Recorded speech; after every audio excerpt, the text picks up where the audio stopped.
expansion. Ryanson could operate and, if necessary, repair the portable carbon daters of the team. He knew the fine points of excavation and restoration of artifacts, and had studied so many types of alien anatomy that he could make at least an educated guess at the reconstruction of beings from fragmentary fossil remains or incomplete skeletons, or exoskeletons. But the situation on Hurlage was one which had never before been encountered. Here he was not dealing with a dead race's remains, but directly with the members of that race. It was not a matter of sifting fragmentary evidence of science, crafts, and customs, finding out what he could and piecing together a composite picture from the remains at hand, as they had done with the artifacts of the outsiders, those unknown beings who had left the ruins of their outposts and colonies in 6 galaxies already explored and settled by the Earthmen. All he had to do here was ask the right questions, and he would get his answers. Sitting there under that massive dome with the quiet-eyed alien before him, Ryanson couldn't completely suppress a feeling of ridiculousness. The problem was that the Hurlage could not be depended upon to be able to find a particular memory series in their minds. The race memory was such a conglomeration that all they could do was strike randomly at memories until the correct area was touched, and then follow up from there. The result was usually irrelevant and unrelated information. But he seemed to be getting somewhere now. Having spent 3 weeks with Hrong, gradually learning a little about the ways of his alien mind, he had at last run across what might be the important turning point in the history of Hurlage. Hrong spoke, and Ryanson turned to watch the stylus of the interpreter as it moved across the paper. Tebron spent his years bringing Hurlage together, first by conquest, then by leadership, law. He forbade sciences, questings, explorations, which drew Hurlage apart. What were these sciences? Hrong closed and opened his eyes. Many of them are forgotten. Ryanson looked up at the alien, who sat quietly on a rough stone bench-like seat. But your race doesn't forget. The memories are very far back and are hard to find. There has been no effort to retain certain memories. But you can remember these if you try? Hrong's head dipped to one side, a characteristic movement which Ryanson had not yet managed to interpret. The shadowed, wrinkled eyes closed slowly. The memories are there. They are the sciences of Kor.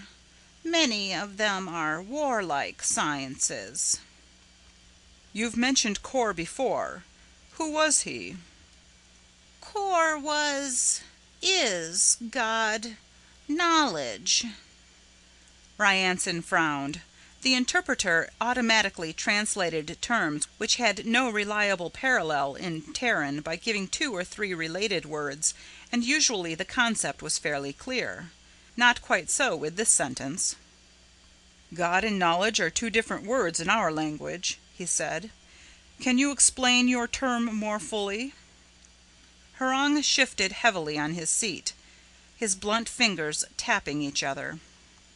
Kor is existence, which we worship, obey, admire, follow. Also essence, concept of knowledge, science, questing. Ryanson, watching the stylus, pursed his lips. He said softly, and shrugged his shoulders.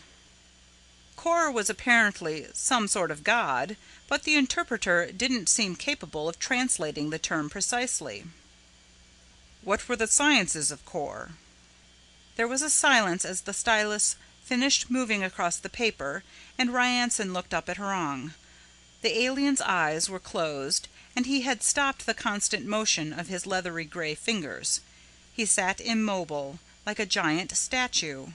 almost a part of the complex of the hall and the crumbling domed building.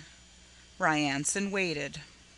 The silence remained for a long time in the dry air of the empty hall.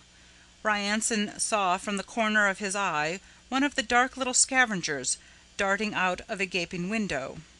He could almost hear, it seemed, the noise of the brawling makeshift town the Earthmen had established a little less than a mile away from the Hurligi ruins, where already the nomads and adventurers and drifters had erected a cluster of prefab metal buildings and were settling in. "What were the sciences of core?" Ryanson asked again, not wanting to think of the cheapness and dirt of the Earth outpost which huddled so near to the Hurligi domes. He felt Hurong's quiet gaze, heavy with centuries, resting on him. "They were those sciences, questings, which core proclaimed, informed, were sacred, part of the essence." "Part of core?" Hurong's head dipped to one side. "Approximately." "How is this known? Tebron broke the power of the priesthood, didn't he?" "Tebron replaced the priests. The knowledge was given to Tebron." "Including the information that these sciences were prohibited?" Hurong shifted forward, like a massive block of stone wavering. His fingers moved briefly and then rested. "The memories are buried deeply. Tebron proclaimed this prohibition after communicating with core." Ryanson's head jerked up from the interpreter. "Tebron spoke with core?" After a pause, Hurong's dry voice came. "Approximately. There was communication, rapport. Tebron was king priest." "Then Tebron made this prohibition in the name of core. When did this occur?" "The knowledge, prohibition, was communicated to Hurlaj when Tebron assumed power, right." "The same day?" "The day after. Tebron communicated with core immediately after ousting, replacing the priests." Ryanson watched Hurong's replies as they were recorded by the interpreter. He was frowning. So this Dawn-era king was supposed to have spoken, perhaps telepathically, with the god of the Hurligi. Could he have simply claimed to have done so in an effort to stabilize his own power? But the fact that this race was telepathic threw some doubt on that supposition. "Are there memories of Tebron's conversation with core?" he asked. Hurong's eyes closed and opened in acknowledgement, and then abruptly the alien rose to his feet.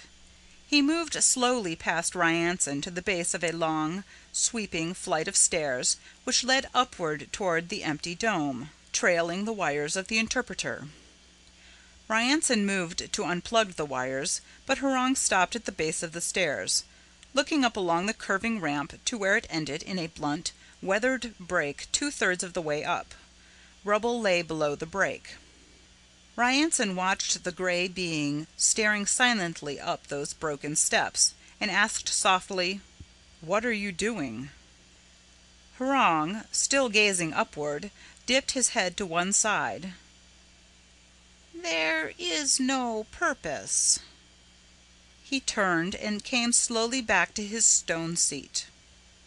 Ryanson grinned wryly.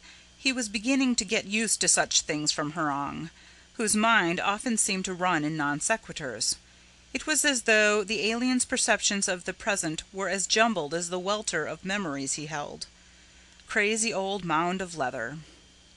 But he was not crazy, of course. His mind simply ran in a way that was alien to the Earthmen.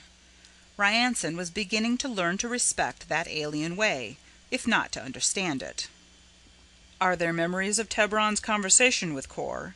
Ryanson asked again. Hebron communicated with Kor